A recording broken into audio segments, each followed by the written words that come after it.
আপনাদেরকে মর্মান্তিক একটা দুর্ঘটনা। একবারে আমের একটা গাড়ি, এই যে অবস্থা।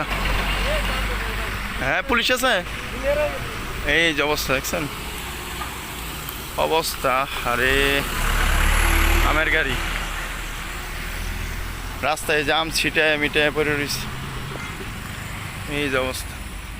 আল্লাহু আকবার, আল্লাহু আকবার। এটা হচ্ছে বনপাড়া,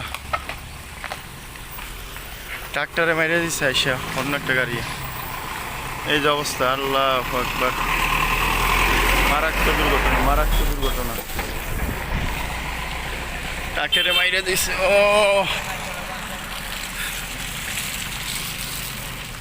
দেখেন, এই গাড়িটার কিচ্ছু দোষ নাই মনে হয়, সম্ভবত এটারাই আমের গাড়িটা কিন্তু মারছে সরাসরি পেট পাতালি। হ্যাঁ, এটা কি আপনি কি এলাকার এই গাড়ির? এই গাড়ির কি আপনি ভাই? গাড়ির আপনার? আমার মনে হয় আপনার কোনো দোষ নাই। হ্যাঁ, ঘুমে এসে আপনার মেরে দিয়েছে আমার গাড়ি, দেখছেন অবস্থা। হ্যাঁ হ্যাঁ, মেরে দিয়ে পরে এনে আইসে আর কি। চিন্তা করছেন অবস্থাটা।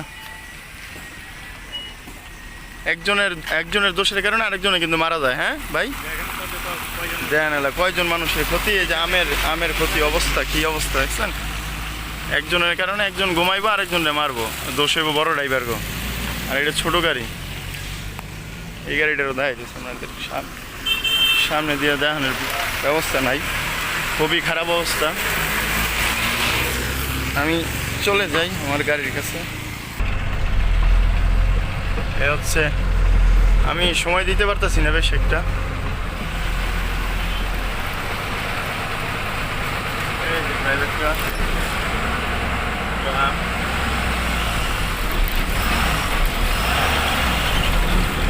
হচ্ছে একটা গাড়ির জন্য, এটা বনপাড়া আপনার, একটা গাড়ির জন্য মর্মান্তিক দুর্ঘটনা। এই একটা গাড়ি, এই জন্যে বলি যে না ঘুমিয়ে গাড়ি চালানোর কোনো প্রয়োজন নেই। আর আপনারা জানেন সকালবেলা এখন ভোর, এই যে সূর্য উঠতেছে।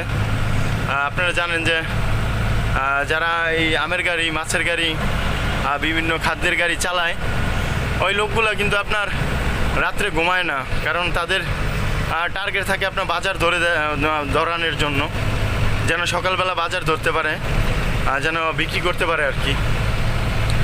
আমি সবাইকে অনুরোধ করি, যারা মোটর ডিপার্টমেন্টে আছেন, রাত্রে ঘুম যখন আপনার ধরবে, আপনার যত ইমার্জেন্সি থাক না কেন, আপনার জীবনের থেকে কিন্তু কোনো কিছু বড় নাই।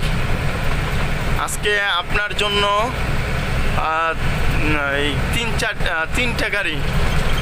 তিনটা গাড়ি ক্ষতিগ্রস্ত একটা মানুষের জন্য। সবাই বলে যে আপনি ভালো চলেন, আমি ভালো চলে লাভ হবে কি, আমার পাশের ভাই তো আর ভালো চলে না, তার জন্য আমার জীবন ঝুঁকিপূর্ণ হয়ে যায়। তো সবার কাছেই আমার এক অনুরোধ, ধীরে সুস্থিরে গাড়ি চালাই যেন, এবং ঘুমে ধরলে না ঘুমিয়ে যেন গাড়ি না চালাই, এটা খুবই গুরুত্বপূর্ণ বিষয়। না ঘুমিয়ে যেন গাড়ি না চালাই।